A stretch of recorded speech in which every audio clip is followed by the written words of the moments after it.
Donna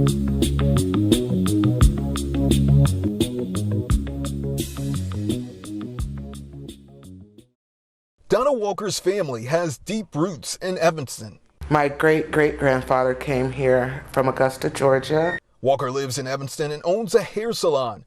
She's the perfect candidate for Evanston's restorative housing program for Black residents, but she's not going to apply. I love Evanston. I would love to own a home here. Taxes are super duper high. I would have to have another job outside of my job to just afford it. I mean, why buy something if they're going to take it away because I can't afford it? Listening to Reset Race, you're now tuned in to Reset Race. You're listening to Reset Race, you're now tuned in to Reset Race. What? Put them back on the grill again, we grilling them. Put them back on the grill again, we grilling them. Put them back on the grill again, we grilling them. Back on the grill again, we grilling them. You're listening to Reset Race. ADOS need reparations to make America great. You're tuned in to Reset Race. We no longer starving while others eat off our plate. No. You're listening to Reset Race. We focused on our justice claim. We know what is at stake. You're tuned in to Reset Race. You'll find out we're really about justice and really who fake. Lineage go back to US Southern plantations. Lineage, Jim Crow and mass incarceration. Redlining lynchings, we are old from this nation. You're not about justice if you ain't for reparations. MG the wise one, cousin mother intellectual. Samantha bringing fire, anti-black, we pressing you. No permanent friends and no permanent enemies. The backbone of the country, the win, you need our energy. You gon' see? Listening to Reset Race. You now tuned in to Reset Race. You're listening to Reset Race. You're now tuned in to Reset Race. Put them back on the grill again, we grilling them. Put them back on the grill again, we grilling them. Put them back on the grill again, we grilling them. Back on the grill again, we grilling them. You're listening to Reset Race. ADOS need reparations to make America great. You're tuned in to Reset Race. We no longer starving while others eat off our plate. No. You're listening to Reset Race. We focused on our justice claim. We know what is at stake. You're tuned in to Reset Race. You'll find out we're really about justice and really who fake. Alrighty, let's get this rocking. So welcome to Reset Race. Today we have very special guests. We have Miss Rose from Evanston. So for those of y'all who be like, where are elders? Miss Rose is holding it down. And then we have another guest, Kevin. And we are going to get into the debacle, the craziness, the tomfoolery, whatever you want to find a word for that is going on in Evanston. So we're going to start with guests first, and we always do ladies first. So Miss Rose, please introduce yourself. Thank you. Thank you, Sam. My name is Rose Cannon. I'm from Evanston, Illinois, and I am with the grassroots resistance group called Evanston Rejects Racist Reparations. We are from the city of Evanston, which is the northern end of Chicago. It touches the Chicago borderline. Like our southern borderline is Chicago, and we're just directly north of Chicago. We're also the home of Northwestern University, one of the most prestigious universities in the country. We started Evanston Rejects Racist Reparations in response to the city of Evanston bringing in a reparations program here, which is basically just a $25,000 housing program, and naming it reparations. We knew from the very beginning when this first started, I think it was 2019, that these were not reparations and that they were misusing the name. And our first request as a resistance group was, just don't use the name reparations. Call it anything that you want except reparations. And they said, oh, no, we're going to call it reparations. And essentially that's how our movement started here. And we've been fighting this ever since. And I don't know if that gives you enough background, but I yield to Kevin. He can. That's wonderful. No, that's wonderful, Miss Rose. Say hi to the people, Kevin. Hey, hello, people. Kevin Brown, Miss Rose actually pulled me in to Evanston Rejects Racist Reparations. I've lived in Evanston on and off for the last 40 years, married an Evanstonian 38 years ago. And really,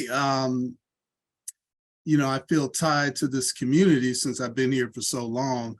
I know many of the families here. I used to work for the city of Evanston for a time, helping young people, what they call opportunity youth, but helping our youth who are most in need. And I did that for 8 years for the city of Evanston. And I have been working with Rose and some other folks to call attention to a program that we really believe is hurting the national movement for reparations, because this particular program in Evanston, which is a social equity program that's been renamed Reparations, is really set up a model that other cities are copying that doesn't even meet the United Nations 5 tenets for what would be termed reparations. So under international law, reparations comes in 5 forms. So compensation or cash must be included because that's one of the forms of reparations under international law. But there's also restitution, and that accounts for stolen land, stolen labor, stolen property, real or intellectual. So that's relevant in the entertainment space in terms of the cultural contributions of African Americans, right? The other form of reparations under international law is rehabilitation. So that can look like free medical care from birth to death, free education, free legal and trauma services. Then there's satisfaction, which accounts for more symbolic forms of reparations, like a formal apology, the taking down of Confederate monuments, and the erecting of statues that honor our ancestors, for instance. And then the last, or the 5th form of reparations under international law is guarantees of non-repetition. So that gets at more structural and institutional policy change. So my personal opinion is that you cannot call a reparations package reparations unless it includes all 5 of those forms. So it has to include cash, it has to include a check, it has to include restitution, it has to include rehabilitation, it has to include satisfaction, and it has to include guarantees of non-repetition. So that's a little bit about me, and happy to say more later. We appreciate you. We're going to go get deeper into it. So we're going to have everybody else say hi. So come on, Morgan. And for all of us, let's keep our intro short so we can get to it. What's up, y'all? It's Morgan Malachi, AKA Riley Freedman. I'm excited to be here with the Evanston people. Thanks for coming on, y'all. Thank you, Morgan. Thank you, Morgan. All right, John. Hey, what's up, everybody? My name is John C. I'm an average American Negro back here with the family. We got Miss Rose with us. We got Brother Kevin with us. They from Evanston. I'm really interested to hear what they got to say because, you know, we got Joey from the Midwest. So we know a little bit about the Midwest, but we could get into like what's going on in Illinois and Chicago. So we know what's going on in Detroit, but, you know, I like knowing what's going on throughout all the states with our people. So I'm happy y'all here. And let's get to cooking. Let's get to grilling. All right. Okay. All hail King Killmonger. All hail King Killmonger. He's I and I am him. It is Eastside Joey on Twitter. I'm super excited about this show. I'm glad we get this step away from beating up the white lefties to actually talk about Black politics with Black people. This is my favorite part of the show. So I'm excited, guys. And this is the part where the white people who actually are on our channel tune out. Mud, you're up. Outside, except for Patty P, and then Kevin, and there's like 2 other white people that really rock with us. So we got like 4 or 5. That's it. Go ahead, Mud. Go ahead, Mud. Yeah, they call me Mud. You can find me on my social media at of Lineage. That's Twitter and Instagram. I am the creator of Bitter Dose TV. Let's go ahead and get into the show. And I am Sam, AKA the Khaleesi, but can we change my name? Can I be the Mad King? I want, burn them all. Like, I just want to be, can I change from being the Khaleesi to the Mad King? Like, let's just go from there. All right, so I'm gonna shift this to Morgan and we're gonna get this started. And there's a lot to go through here. It has a lot of layers. So we're gonna kind of sit back and let our guests break this down because there's a lot going on here. Yeah, so if you want to know, I know Morgan has been around listening to the antics that have been going on in the city of Evanston since I believe it was November 2019 when the city passed a resolution naming a social equity housing program, Reparations, and then allocating some money towards that. The original program was supposed to collect $10 million based on the marijuana tax, cannabis tax here in Evanston. And the money itself originally was supposed to be collected over 10 years. And then a decision would be made on how to allocate those funds to Black people in Evanston. Many of us, when they first proposed this crazy program, were really offended that they would even talk about $10 million and use the word reparations in the same sentence. We did harm, and that's a fact. Applications are open now for a reparations program, the first of its kind in the country. We have a moral responsibility to repair that harm. If your application is approved, you will receive $25,000 for a home purchase, home repairs, or mortgage assistance. We understand that $25,000 isn't going to buy somebody a house, but it's a really meaningful amount of money. Mayor Biss says over 70 people have applied, but in a city with over 12,000 Black residents, only 16 applicants will get the green light. We have to commit to do this in a way that will be meaningful. Totally ridiculous. Anyway, fast forward, what Evanston did was held a lottery. We have 12,000 Black people in Evanston.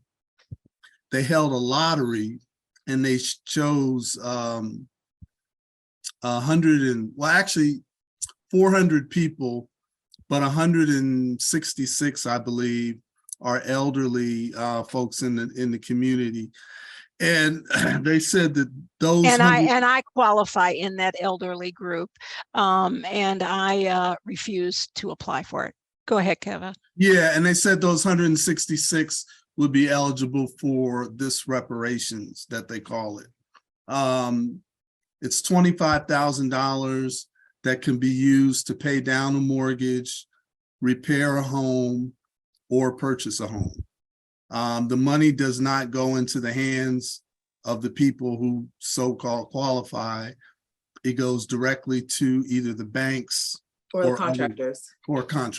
Yeah, and one of the contractors it's going to right now is called a CEPA, a CEP, I think it's CEPAH organization, and they are administering or sending out the money in conjunction with the city. The city is working hand in hand with them too. So it's, the people never touch the money. The people that have won the lottery and have the winning numbers for the $25,000 never get a chance to touch the money. And I just want to jump in here as a person who has two homes. Anybody knows $25,000 in a home. Which home? I got the home my great grandmother left me. That's from 1920. I spent more than $25,000 on that, and it's still a teardown. Mm-hmm. Yeah, 25,000 will not buy a house in Evanston. Oh, that's not a down payment. That's not even a down payment. No. Right. Because your homes are somewhere like 480, 500,000. So 25,000 is not 20% of that. That's not getting where you need to be. Right. Yeah. You know, 400, like maybe 450 to 500,000 now might get you a little 2-bedroom bungalow in the not so great part of Evanston. And it may not even get you that.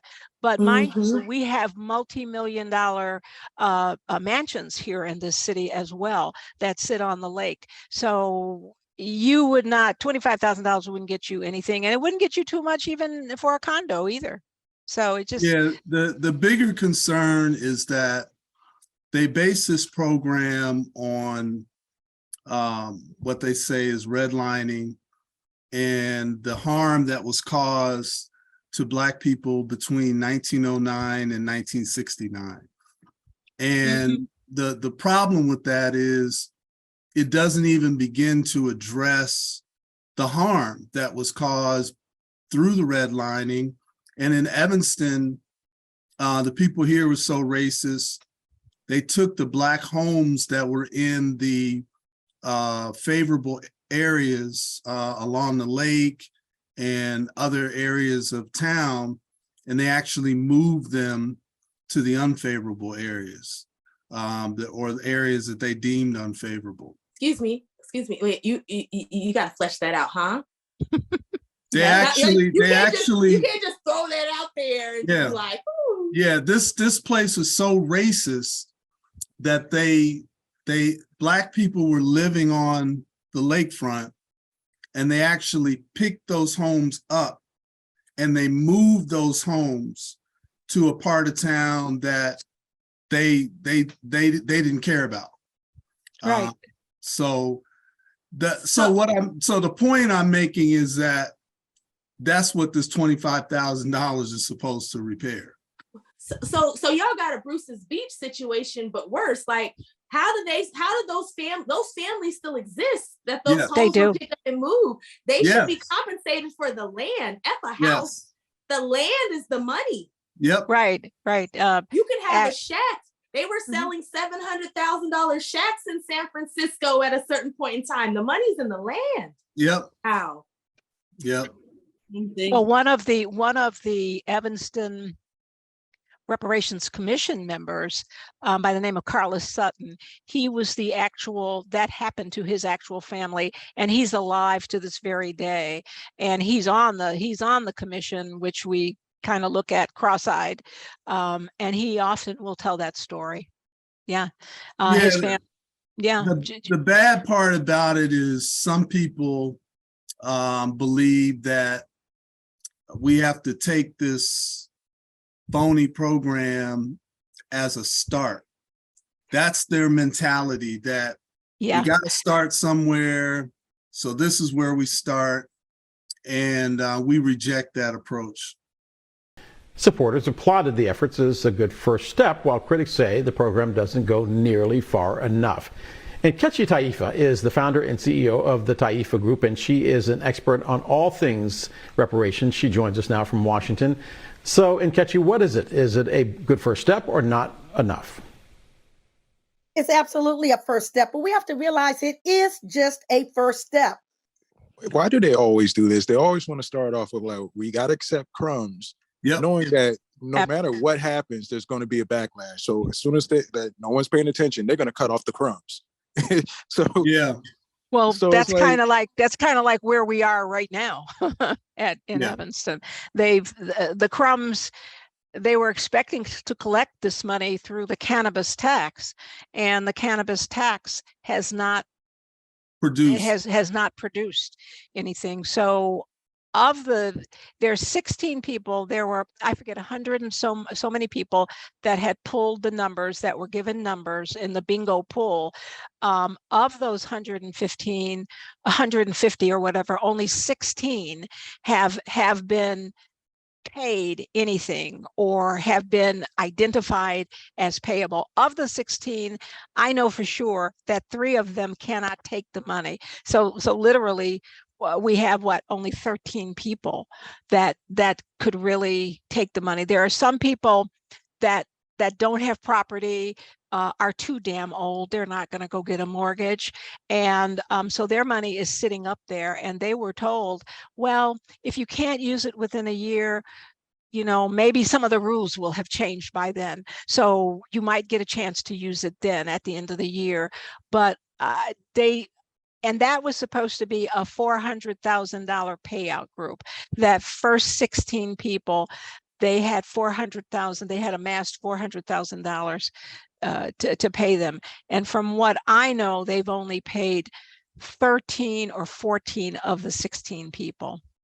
And we've had, I think 3 people on the list have died since it started. No, I did a little survey yesterday. It started at 6. It was 6, and then somebody said Gigi up at at the barbershop said it was up to 11. Okay, 11. So people are dying who are on this list. And today I saw a letter that one of my friends got because she applied and she was assigned a number, but her number is far down. Now they're sending out letters to the people who have qualifying numbers and asking them to designate who they would choose as a beneficiary. So they are anticipating that in this class of people, more of them are going to be dying, but they don't have the money to pay the rest of the class.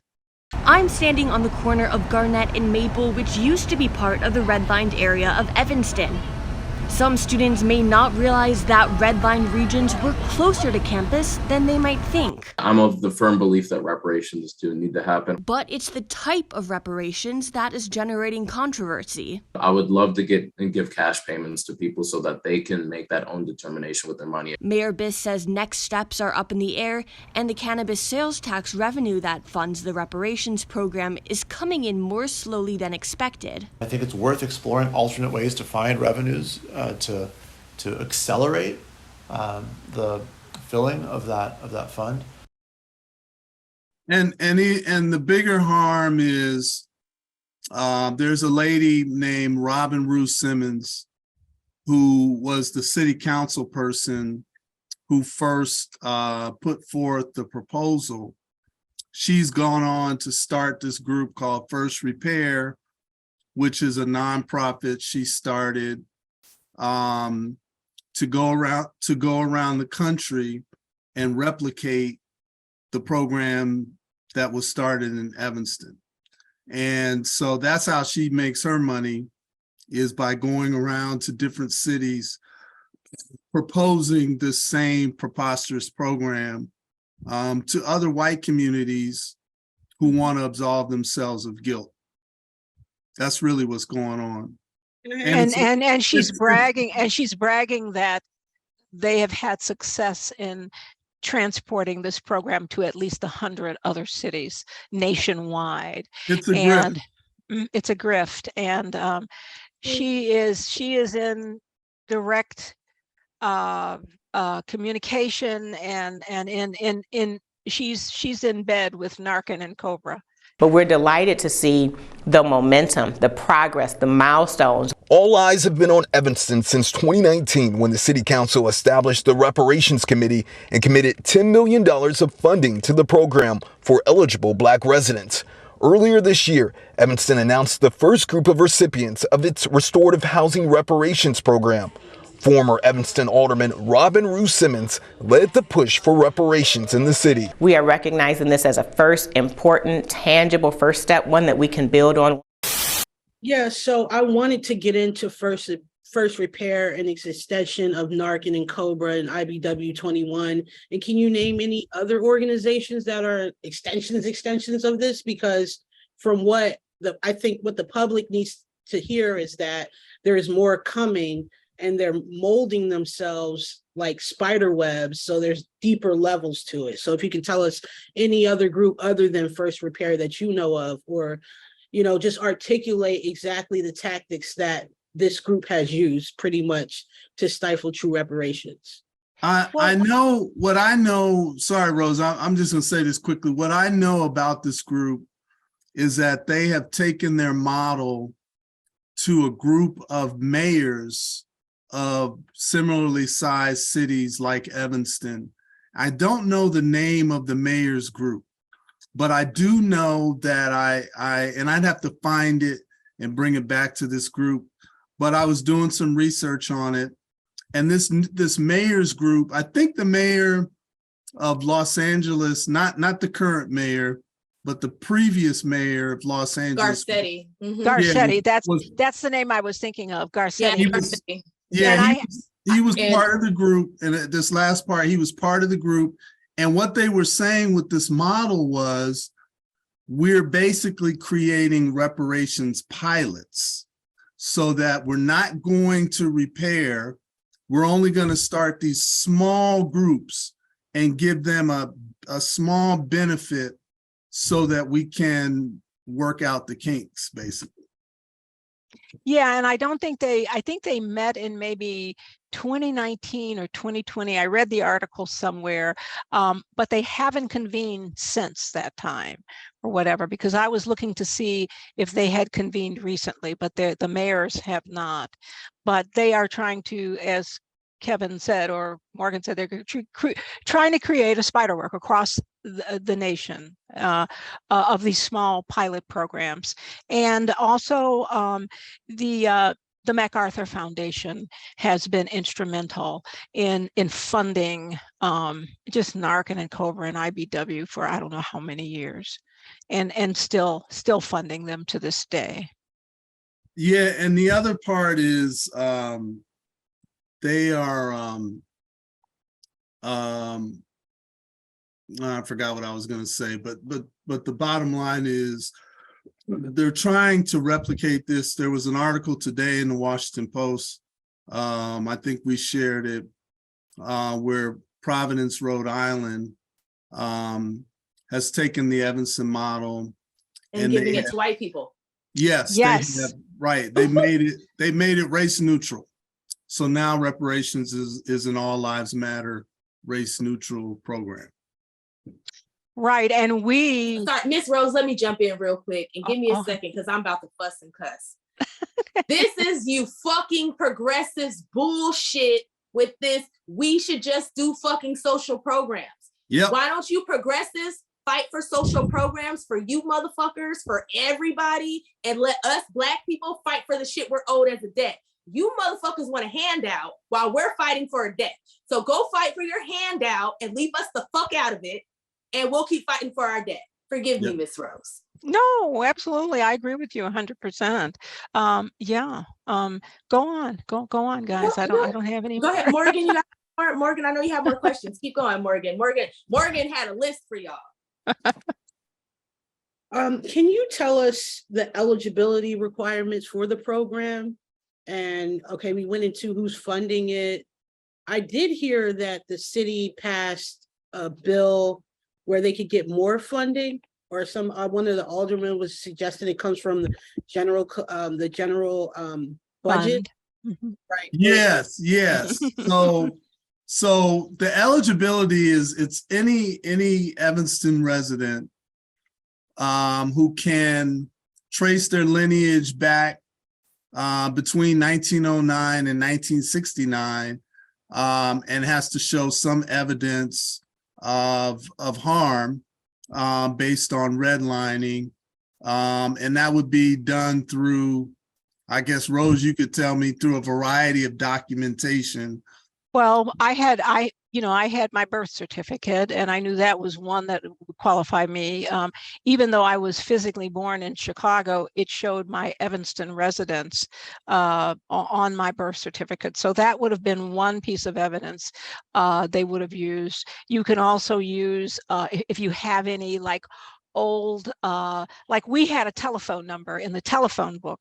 They could have used that, our Evanston telephone number. They went back and they would look at those to verify that you actually did live in the city. What else? If you had mortgages, or if you had any mortgage papers, or bank statements. There's no lineage requirements, so you could be you could be from the islands, you could be from Africa, you could be from anywhere. You could also have been white too. Malika and I were talking about this very recently.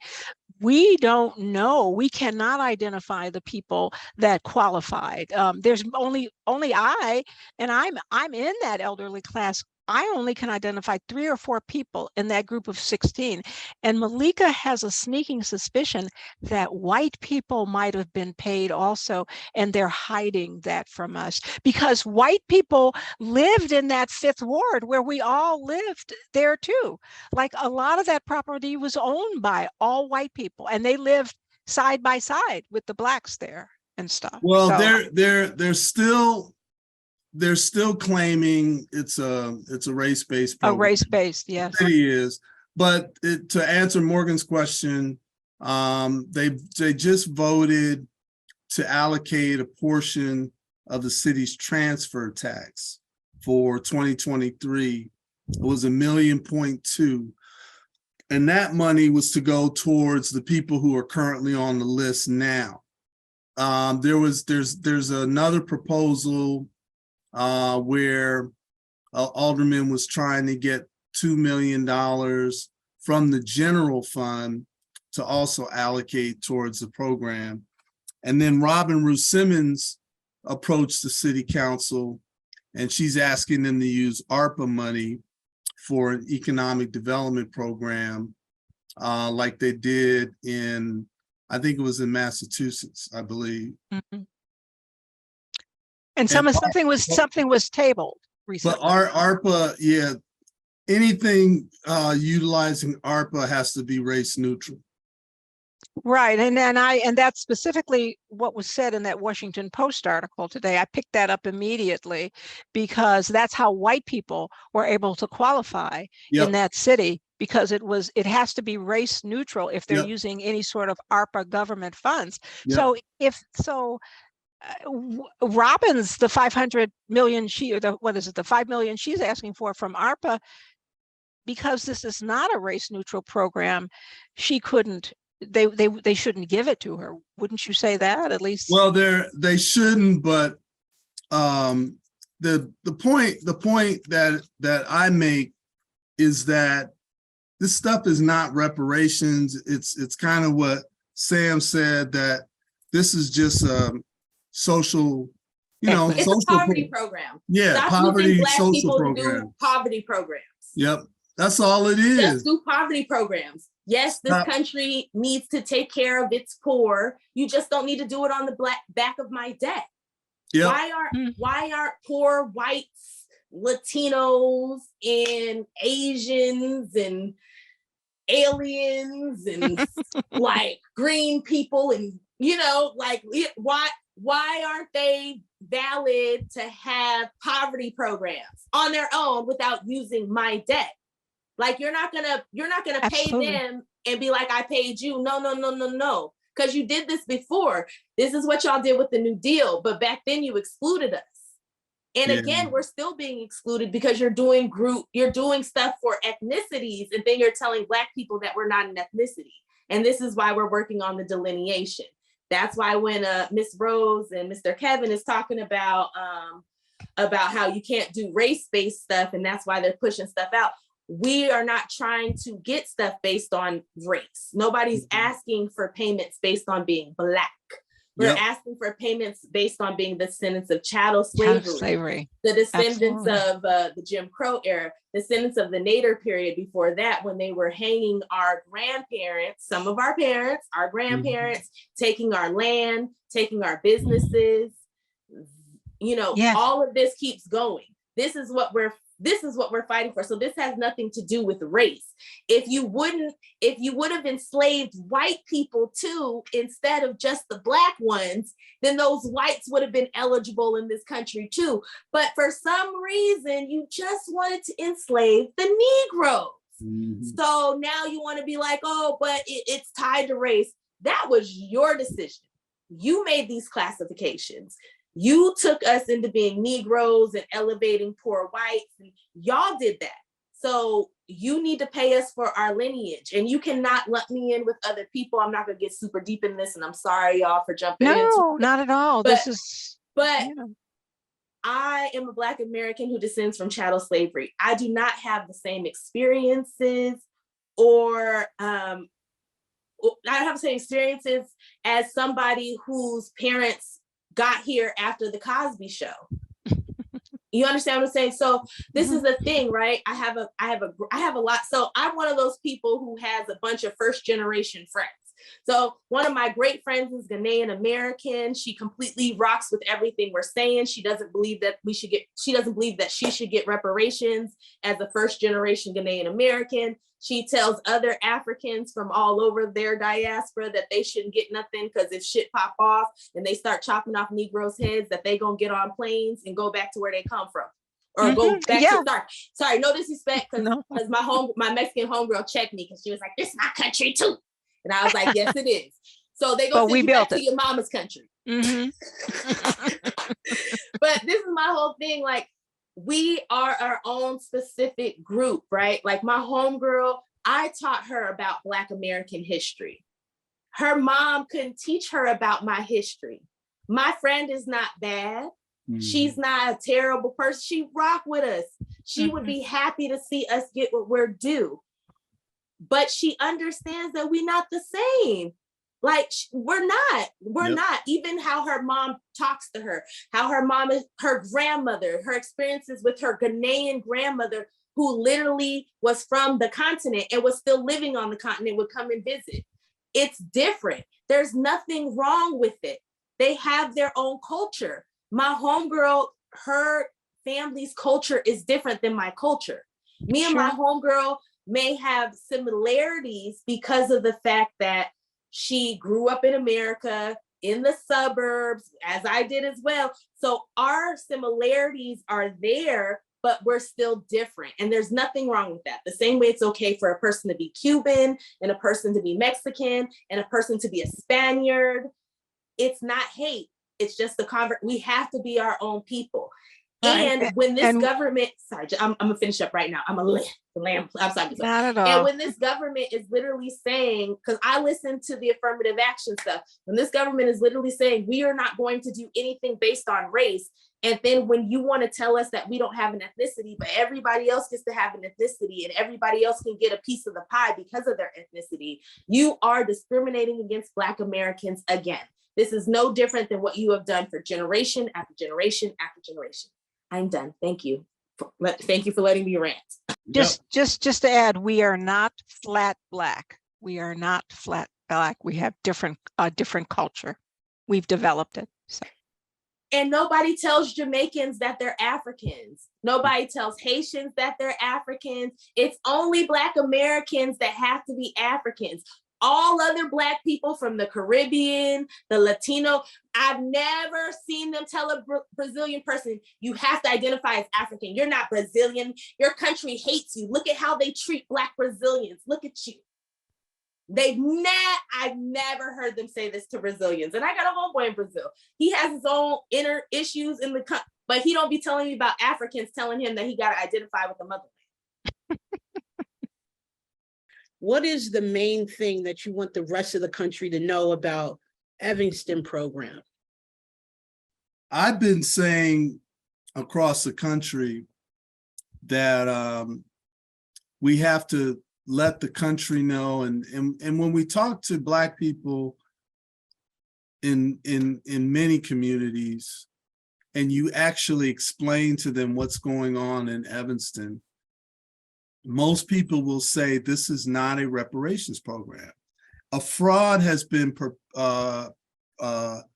perpetrated upon America that Evanston launched a reparations program. And we want America to know it's a fraud. It's not true. It's not reparations by any stretch of any definition. It just isn't. It's a social equity program. It's a poverty program that's been renamed reparations.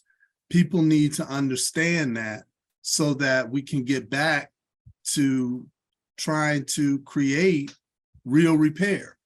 This is not repair. It's not repairing anything. In fact, it's doing damage to the whole push to give us national reparations payable by the U.S. government. It muddies the whole topic around what are true real reparations.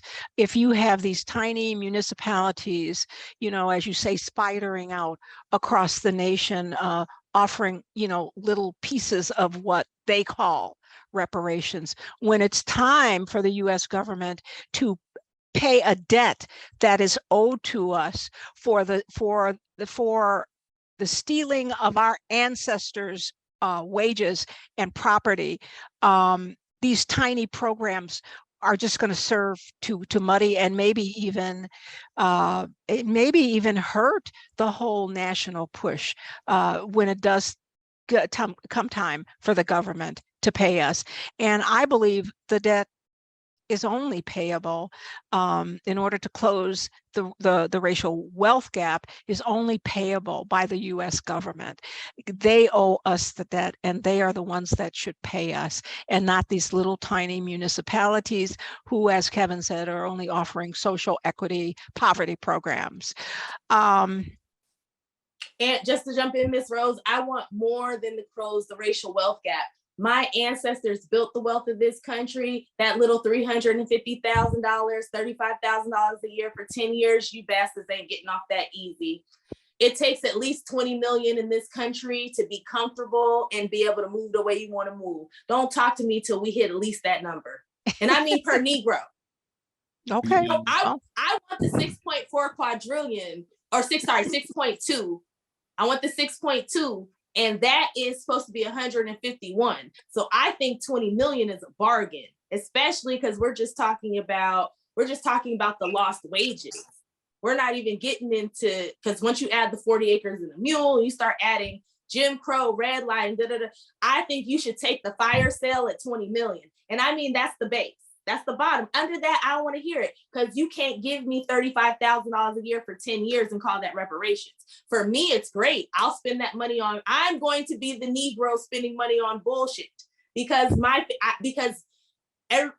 everybody keeps dying around me and at least they own something.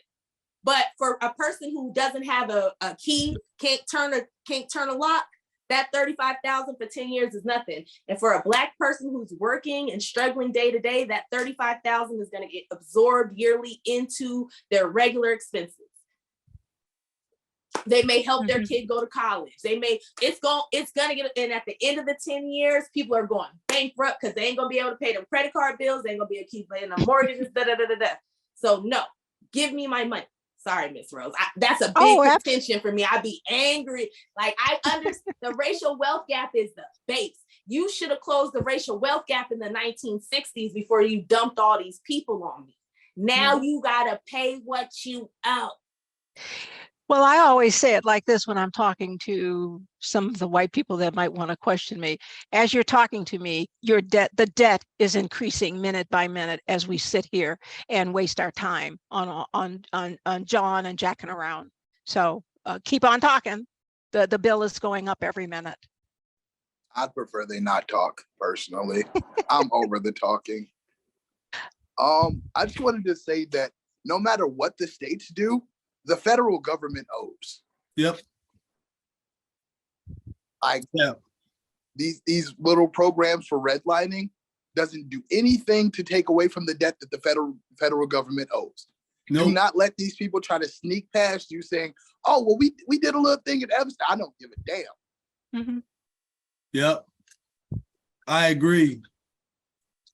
Well, yeah. and also I see in Evanston that it basically has brought up a lot of discord in the community, and it's kind of like hidden because people whisper about it. They don't want the whole city to know that they hate these reparations or whatever, because they all think that they're going to get this $25,000. They think that bingo roll is going to come up and they're going to come up with a good number.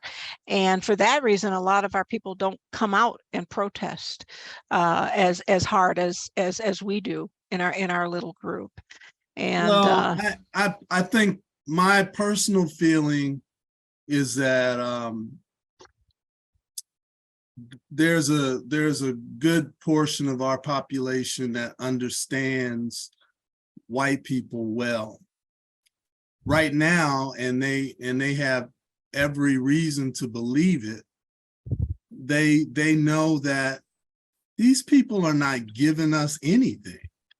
They realize that in Evanston, that that it's a lot of talk, that they may give a handful of people some grant benefit, but in reality, we saw it in our city council meeting.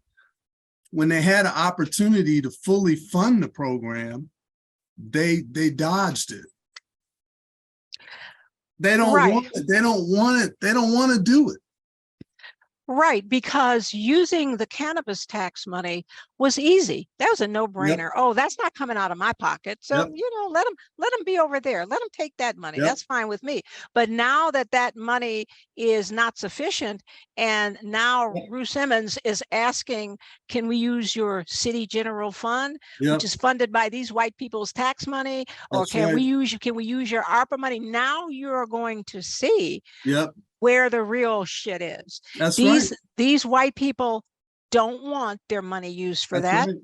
And I want to remind you all too that there are anywhere from 3 to 4 silos of money here in Evanston that is controlled, that white people have contributed their personal money to. And it's their, you know, this is my feel-good money. I'm gonna put it in this thing. And there are 3 silos of money sitting around here. And the last time I heard about the stakeholders silo of money, it was up to $650,000.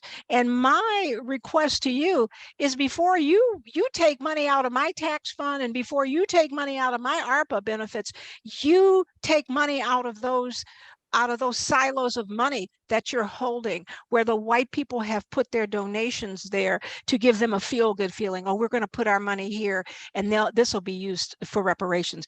That money is sitting there. I don't know how much it is now. It's got to be, at least in my estimation, up to $2 or $3 million. You take those monies first. Look, my people know this because I say this publicly. I don't mince words. I'm too old for that. These people hate us. They have always hated us. They've demonstrated they hate us. And we live in a town, we live in a town with a university that has a $12 billion endowment. They think so little of Black people in this town that this same university is privately financing a new football stadium to the tune of $800 million. This is how they think about even the Black students that attend that school. These people hate us. They have demonstrated it over and over and over again. And I mean, I know, you know, we're all gonna continue in the struggle until we die, but I'm just convinced, you know, these people hate us, and they will do whatever they can, some of them, to just stomp us out, you know, so that we don't exist. That's just what I believe. I've seen it, you know, all my life. I've read about it in all the history books. And they have demonstrated it over and over again, you know, different ways that they're trying to wipe us out. So it's going to be a struggle. I'm in for the fight. I'm into the, you know, I'm in it to win it. But I have no illusions about who we are up against and what we're dealing with, because of the harm that they continue to cause on a daily basis. Just through, you know, all my work, my daily job is working with our people who are justice involved. And just the crap that we see in the jails and through the Illinois Department of Corrections, all the stuff that they do on a daily basis is hate-filled, it's dehumanizing, it's debasing daily, you know. And you sit up in these meetings and we try to rationalize with folk. We can't even rationalize with these people. It's not, it's because what they're doing is irrational. We, the pretrial detainees at the Cook County Jail, are contacting you due to the drastic matter at hand, the COVID-19 virus, and your protest efforts on Monday in front of the Cook County We choose to contact you through our loved ones via email because it's the fastest way and without our words being withheld or altered. But first and foremost, we, the pretrial detainees, would like to thank you and your organization for the efforts you continue to speak for those who are not allowed to have a voice, to protest this inhumane treatment and danger Cook County Jail is forcing us to be exposed to. And I apologize, but I am going to get straight to the point. We want you to know and to speak upon the media and social media and courts and world. It is inhumane to have human beings incarcerated and away from their loved ones while such a contagious, life-threatening virus epidemic is continuing to spread throughout the world and within this jail. Every human life matters, no matter the seriousness of their case he or she is accused of because of the constitutional law. Honestly, we all are innocent until proven guilty. The most of all, the serious cases were grand jury indicted, meaning there was not enough evidence to prove probable cause at an actual preliminary hearing. And most are truly arrested by CPD's unconstitutional methods, by investigative alerts, which violate citizens' rights, and most of all, the 4th and 14th Amendment of the Constitution warrant process, which is illegal method, has incarcerated mass amounts of individuals who are truly innocent. Cook County Jail has stopped all medical treatment, including dental, and have no access to health care. It's inhumane and causes unnecessary pain and suffering. I'm venting and I'm ranting, so I apologize. But no, thank you, Kevin. That says it so much. And I want to add also, what strikes me here is the amount of Black people who have centered this white supremacy in their own Black culture here, and that grates against me to the point where I've had to journal about it to get it out of me, because I was born and raised in this community, and to see the Black people that have centered white supremacy here, I have only been able in the past 10 years to name it to myself what is happening. You're looking at Black people who are mirroring white supremacy to you. And these are the people, your ministers. Our minister is in cahoots with First Repair as well. I basically have almost left my church as a result of my minister being in cahoots with First Repair and in cahoots with this reparations program and preaching it from his pulpit at the same time, and using our church as a place to gather for these false reparations. So I watch it. I have friends that are Black people that center white supremacy, and we fucking argue about it. And I call them every time I get a chance that is white, that's Black shit, that's anti-Black shit that you're talking about, and you are a Black person, and how are you talking that shit to me and stuff. So that's what I want to say. And I also want to say something to a number of people who will be watching this too. I know I'm being criticized by some people in our movement as being really tough and hard and taking hard stances. I want you to know that I'm an old lady, and I'm looking at, not as much left of my life to fight this fight. And so I don't have time to, let's just say, I don't have time to fuck around with people who want to carry the water, but don't have the courage of their convictions to do so. And they'll know who I'm talking to. Essentially, I look down the road and look at my potential mortality. How much good time do I have left to be able to fight this fight? And I don't have a lot of time. And so, no, I don't play. I don't play with people. So I land my plane with that right now. So. No, we need more people like you. Honestly, I understand what Kevin is getting at. Like, I understand for a lot of our people, we're looking at this situation and we're saying it's hopeless because we know who we're dealing with. But at the same time, isn't enough enough? Aren't you fed up? Like, why do we have to keep playing these games? Like, at least force them to tell us no every goddamn day for the rest of our fucking lives. Yep. That's where I am. Yep. That's exactly where I am. Me too.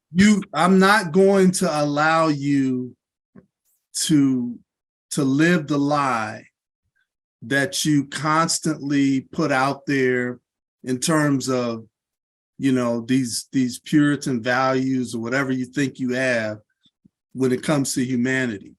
Not when you show me on a daily basis how inhumane you can be.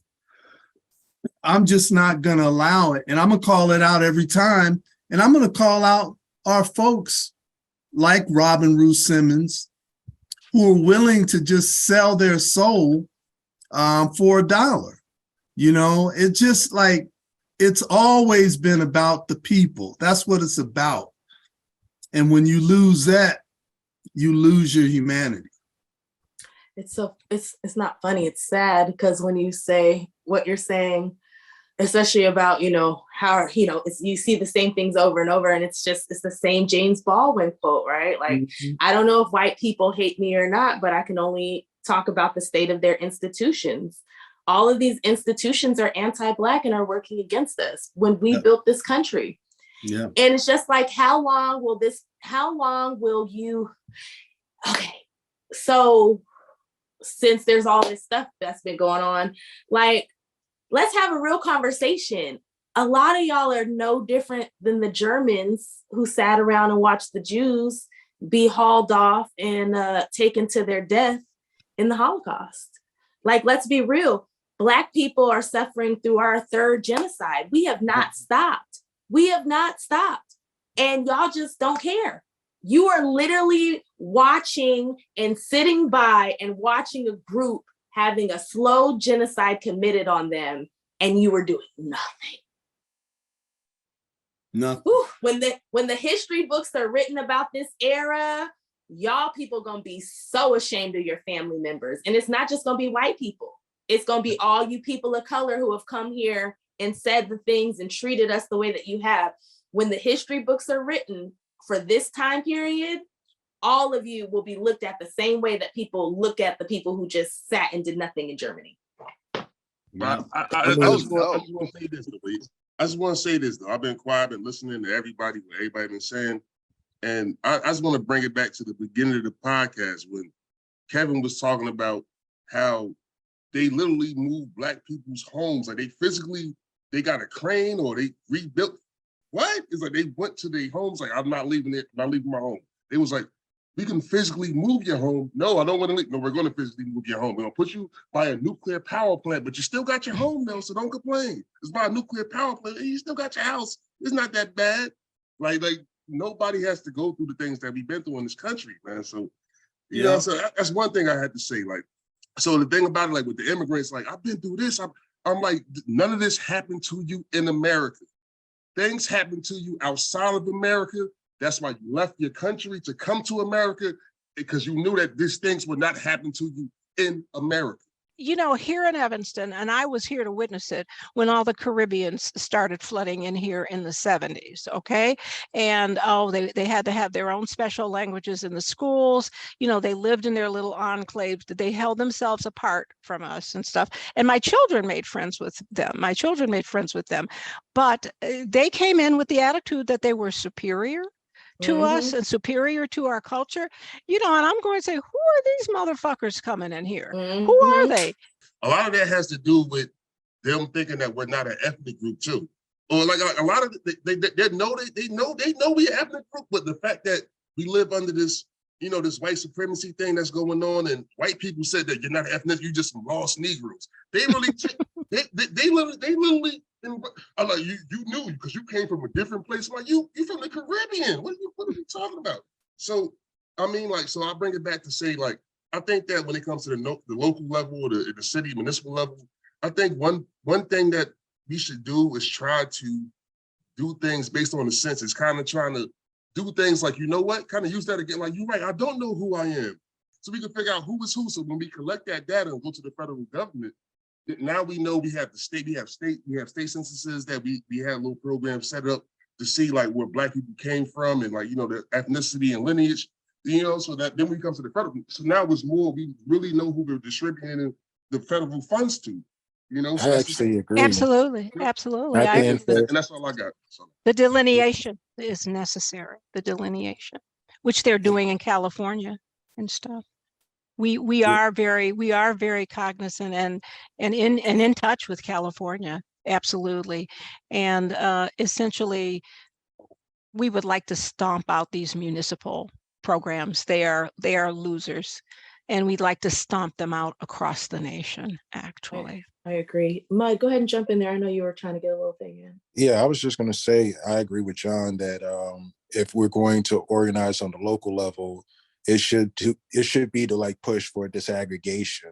Mm-hmm. And I like this, the local reparations, it's a distraction. Mm-hmm. And I feel like even with the NCOBRA people and all these other people, like this is how you know they're not serious, because we could be using this energy to organize for the national, but you know, the national push. Care. They don't care, because this is all about lining their pockets, and they're so stupid that they don't even understand the amount of money that we're owed. What you're lining your pockets with is peanuts compared to what you're owed. If you would just fight for what you're owed, we could all, after reparations, I don't care what anybody says, y'all can be mad, but no Black person in this country should have to work a job again if they don't want to. Sorry. We should be able to spend that time for those people who want to start businesses, for those people who want to go back to college, for those people who just want to sit around and write books, hunt, travel, all the shit that white fucking people do. Yeah, we should be allowed to do that. I agree. I agree. And I'm also, I agree totally with all of that. And this whole thing about these, you know, like us to basically just grifters. Yeah, absolutely. They see an opportunity to get a municipal contract for X number of dollars, and that's how they want to make their living. It's just a job for them, and it's not about. And to be honest with you, if you had a real conversation with them, they don't believe we're gonna get reparations. That's always really the talk thing. To those people. No, and that's always the thing. And that's why they sell us out. Oh, we ain't never gonna get it. And it's just like, we were never gonna get it under you. But how is it a few angry Negroes over the past 3 years have shook and changed the whole conversation in the country? It's just a handful of angry Negroes. We not a million deep on this shit. Well, we can get it. We definitely can get reparations because Black people have always been a national security threat to the United States of America. They have always seen us as that. And they will, that's why they will placate to us in numerous ways to try to take away the energy. But we are powerful. We really are very powerful. That Negro energy. Nothing beats it. They've tried to brainwash us, but we have a lot of power. We really do, you know, and we can get this done. And I actually do believe it is going to happen. I don't know when, but I believe it. I believe it too. My only thing is what the number's going to be. I 100% believe we will get reparations in the next 10 years. It's just, are we going to get a 2-piece and a biscuit, or are we going to get generational fucking wealth? No, for real. I 100% we believe we can get it. Like at this point, because if we don't get it now, we never gonna get it. Or we gonna have to mud cut this, we gonna have to.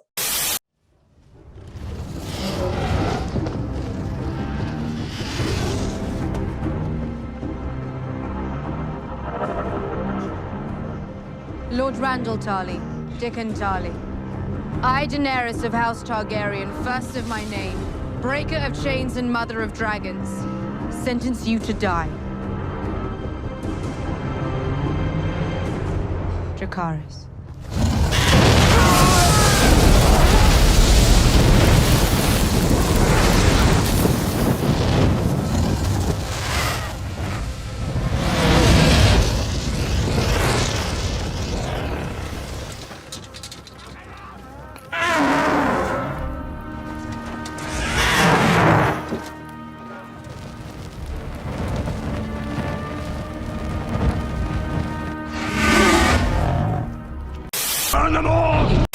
So we went through a lot, but I did want to ask you guys about what is it that you love the most about Evanston?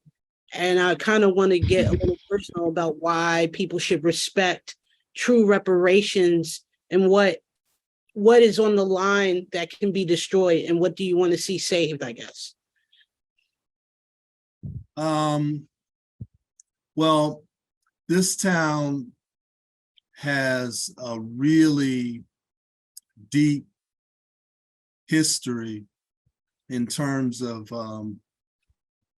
Black people in Cook County, Black people in Chicago, some very, very, very conscious Black folks have come out of the city of Evanston and contributing to Black culture, not just in Illinois, but throughout the United States. And that's one of the things that I came to Evanston from Harrisburg, Pennsylvania. I was living in Harrisburg with my family, and I went to Northwestern University, and that was more than 40 years ago. I came here and just fell in love with the Black community here because I just saw at that time there was a lot of Black businesses in town, Black companies. At that time we were about 25 to 26% of the population. It's down to 16% now because they pretty much pushed us out. We sound like LA. Mm-hmm. Yeah, but we're lower than that, but we had a higher percentage that yeah, it was really a positive community for our people. A lot of good things happening for the kids as well as for the families. That's what I fell in love with and married into when I decided to stay here. It's a beautiful community all over, even in the so-called not so nice areas.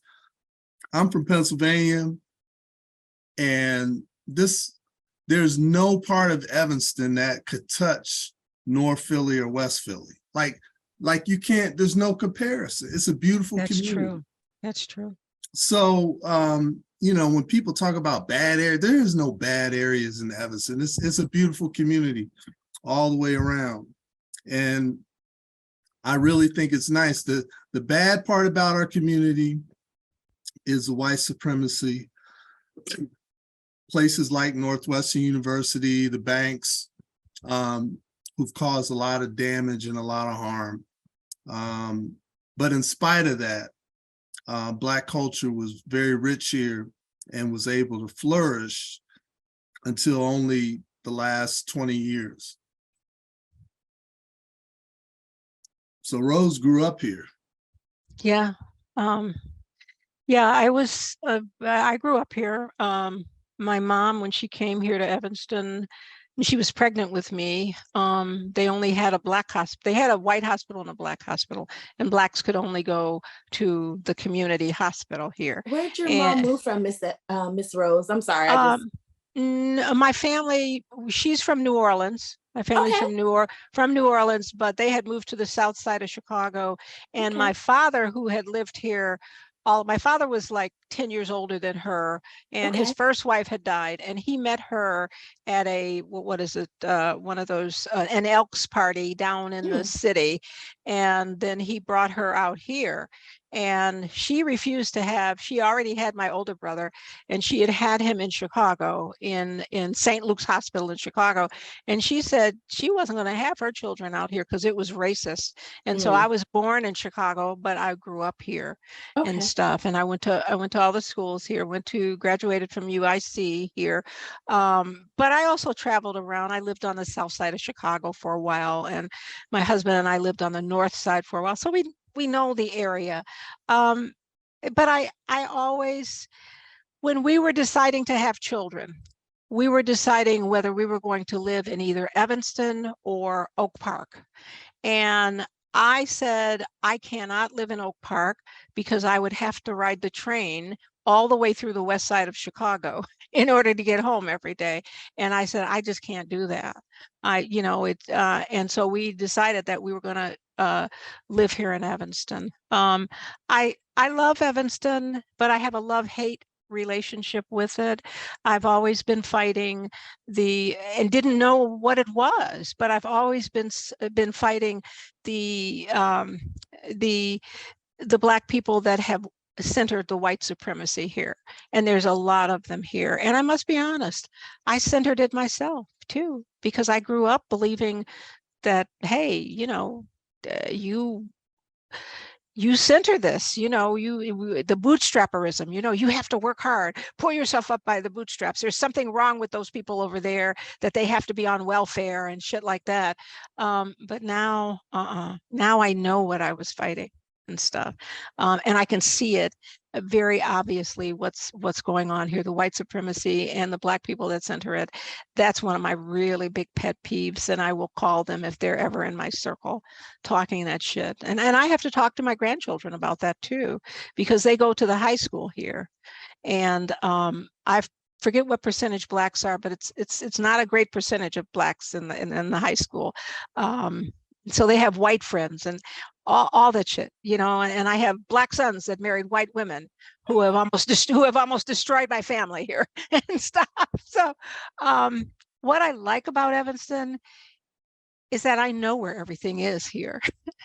I know, over in what community I can go in to buy what I want. And if it's not here, I know what community next door or down the street has what I need.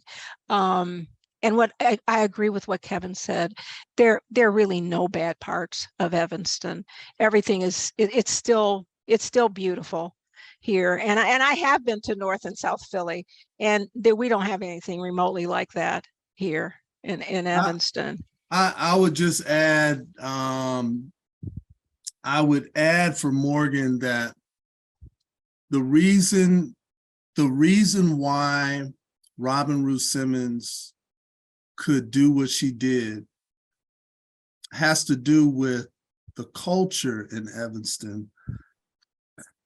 Black people, when they came to Evanston 100 years ago or so, a lot of them came from the South, and they were hired. The history of Evanston is, yes, absolutely, they were hired as domestic servants in these white houses. And so that is a part of the Black culture here, that mentality. We are here to serve you. Right, absolutely. And I can talk to that because that was in my family. I had aunts, and my mother worked in white families around the area. My aunt worked in she was in a live-in maid up on the North Shore. And I would go, and Evanston is considered the North Shore, but they literally turn their nose up at Evanston because we have such a Black community here. Whereas the other suburbs north of us, like Winnetka, Wilmette, Kenilworth, they're almost predominantly white.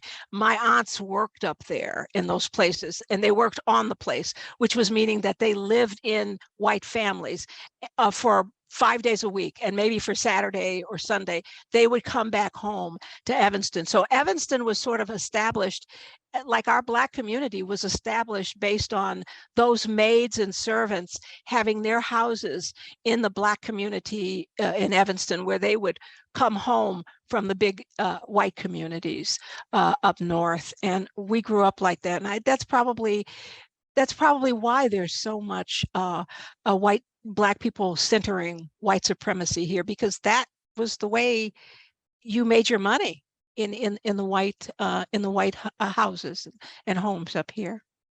Hey, Ms. Rose, I'm sorry, brother, but I'm just that kind of, for me, like I always talk about it. My great-great-grandmother was a domestic servant. She was a maid, and she had a college degree, and she was a generation born out of slavery. She went to Benedict College, Columbia, South Carolina, and came up to New Jersey, and still nobody would really recognize her degree in the North. And she still had to end up cleaning white people's houses for about like 25, 30 years. Like, she was able to get a house and everything like that eventually, but that's the type of, so hearing that kind of dynamic, that's kind of similar to the dynamic that I kind of grew up in New Jersey, especially with my mother's, my maternal side. So I understand what's good. I kind of feel y'all. I feel you. Yeah, that's how they were able to get away with what they've gotten away with. And it's also, that mentality has a lot to do with, there's an undercurrent of resistance in Evanston, but there's great fear in the Black community because the white people here have ruled with such an iron grip, where if you get out of line as a Black person, and you need a job, they'll deny you the opportunity to work.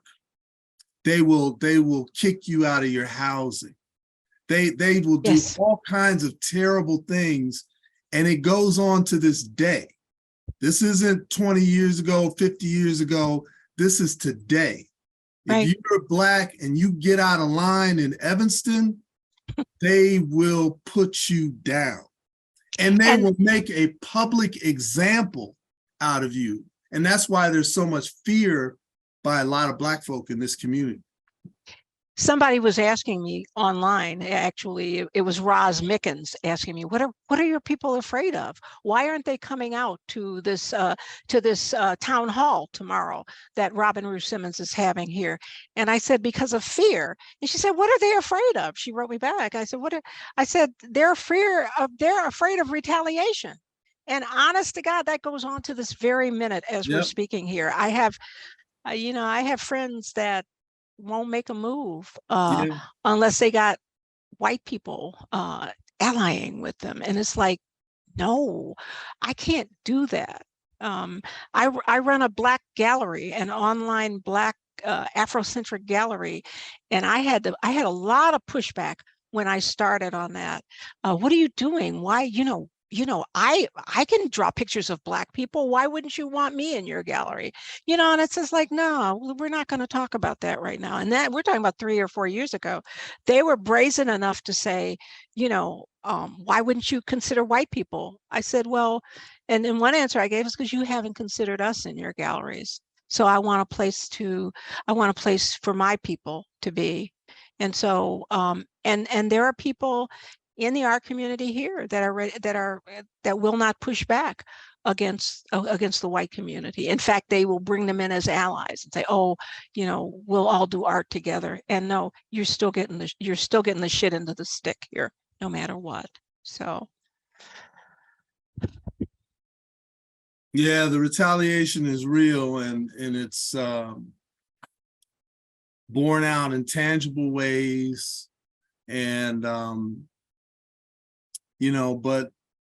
but even in spite of that, there are people resisting, and there are people who are unafraid, like Rose, to lift up their voices and speak out.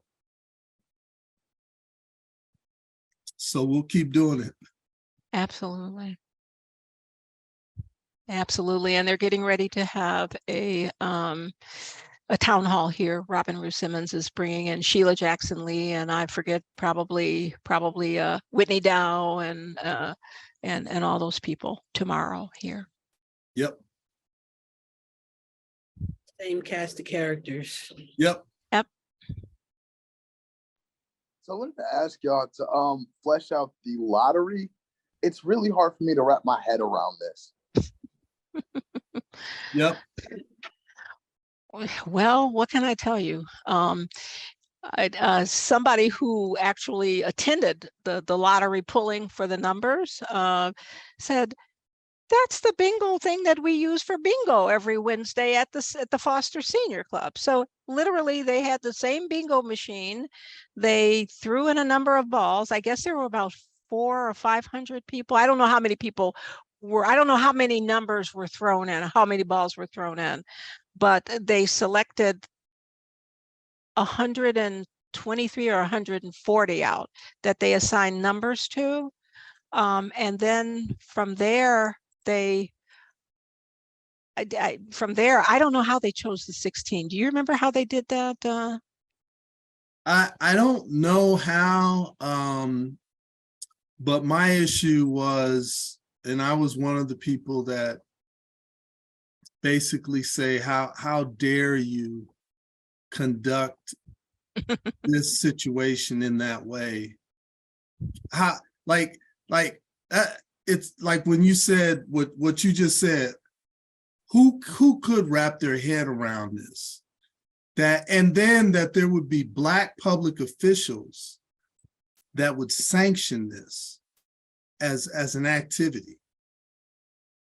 Right. For something like, and you want to use the term reparations with that behavior. For redlining, no less. Like, yeah. It was an equal opportunity as far as if you're Black, you're getting redlined. But like, in order to get repaired for the redlining, you have to hit the lottery? Yep. I mean, it's you can't make this up. Right. I know it. Yeah, that's why you can't wrap your head around it, because it just doesn't make any sense. It was disrespecting just to use that same bingo machine that they use in the senior club on Wednesday at bingo time to pull the numbers where they're putting the bingo things on. I mean, it was just disrespectful to the sanctity of something that is supposed to repair us. It's like they're thumbing their nose at us, Well, it's what I said at the time is that the joke is being played on us. It's a joke to them. It's a joke to them. It's not even real to them. And to me, it's just part of it's just part of this, what do you call it? Psychopathy, or just the insanity that goes along with their behavior, really. Absolutely. They don't even realize. No, they don't even realize it. It means to us. But some of them do realize it, and it's a joke to them. Absolutely. Because we have multimillionaire white people that essentially live in this community, that co-opt the Black community, that pay for them. And those hunkies those white people control that group of Black people. And those Black people will not do anything against them because they're feeding them. They're giving them money. And I'm talking about multi-millionaires that live in this city that co-opt the Black community. Yeah, it's a real pathology. It really is. And it's a terrible sickness, that's been perpetrated on this community. And then the fact that there are so many that go along with the sickness is more than troubling. And we've seen this co-opting pass now through generations. We're seeing like the second and third generations of the people that were co-opted like 2 or 3 generations before. We're now seeing their children who are, a little bit, like in their 30s and 40s, going into that same co-opted strain that their parents were into.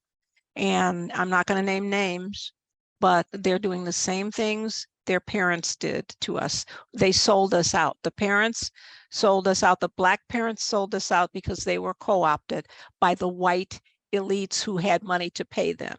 And now the children have inherited that, and they're acting and participating in the community the same way their parents did.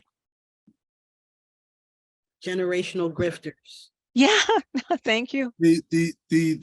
I'll leave you guys with this. The last thing is that this population, which was around, it could have been as high as 28% back in the 70s, early 80s. It's all the way down. The Black population in Evanston is down to 16%. They are getting ready to open up a new school because in Evanston, there was a Black school in the 5th Ward. And when they decided to desegregate the schools, of course, they closed the Black school and they bused all the Black children to the white schools. So there was a group of Black people who had been fighting for a return of the Black school in the 5th Ward. But the problem is that,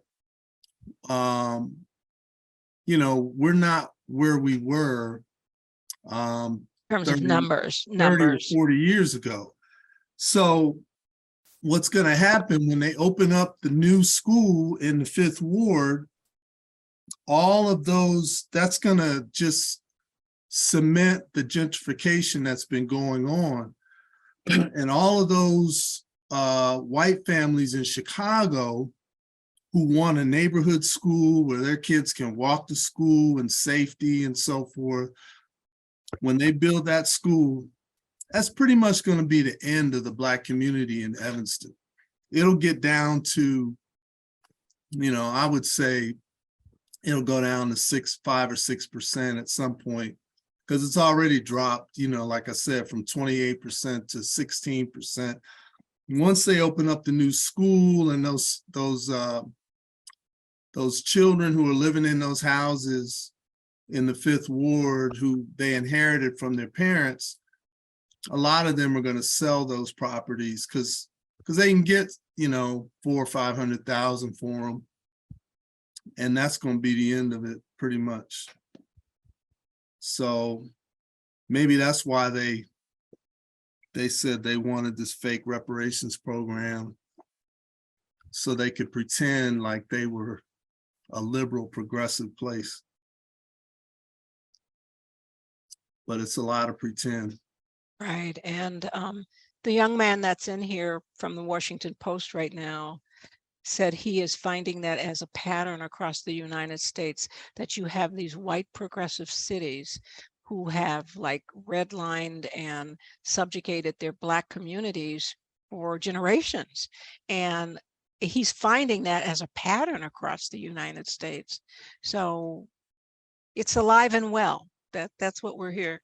That's what we're here to tell you. It's alive and well. That's all we got. Thank you for listening. Absolutely. I want you guys to keep your spirits high. And we already talked about getting it. We're going to get it. Sound a little down after all of this, but we appreciate the information and your time. And we're going to keep fighting. Yeah, we will.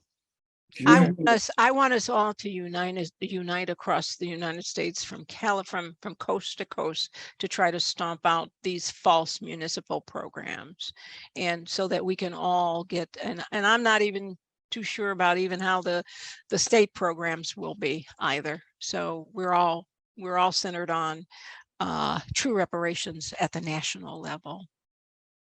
Okay. All right. Well, I guess we'll go ahead and do the closing. This has been another episode of Reset Race. Thanks for joining us. This has been a good episode. This has been great, y'all. Thanks for coming in. And peace and reparations, y'all. All right. Peace. Peace. Good night, everybody. Sorry, my dad called at the end. Good night. Good night, night, y'all. I everybody. love you. Love all of you. Thank Love you you. for Thank you, inviting. Ms. Rose. It was so good to meet you. I really enjoyed the conversation. Yeah, Ms. good to Rose, meet y'all, Mr. man. Kevin. Listening to Reset Race, you now tuned in to Reset Race. You're listening to Reset Race, you're now tuned in to Reset Race. What?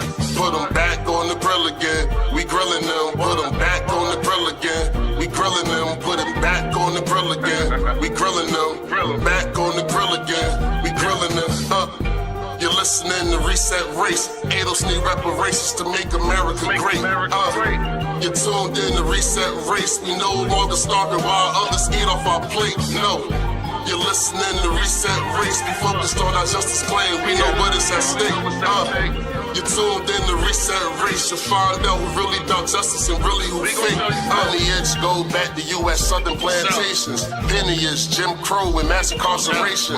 Redlining lynchings, we are old from this nation. You're not about justice if you ain't for reparations. MG, the wise one, cousin mother intellectual. Samantha bringing fire, anti-black, we pressing you. No permanent friends and no permanent enemies. The backbone of the country, the win, you need our energy. You gon' see? Listening to Reset Race, you now tuned in to Reset Race. You're listening to Reset Race, you're now tuned in to Reset Race. Put them back on the grill again. We grilling them. Put them back on the grill again. We grilling them. Put them back on the grill again. We grilling them. Back on the grill again. We grilling them. You're listening to Reset Race. ADOS need reparations to make America great. You're tuned in to Reset Race. We no longer starving while others eat off our plate. No. You're listening to Reset Race. We focused on our justice claim. We know what is at stake. You're tuned in to Reset Race. You'll find out who really about justice and really who fake. Until you do right by me, everything you think about is gonna crumble.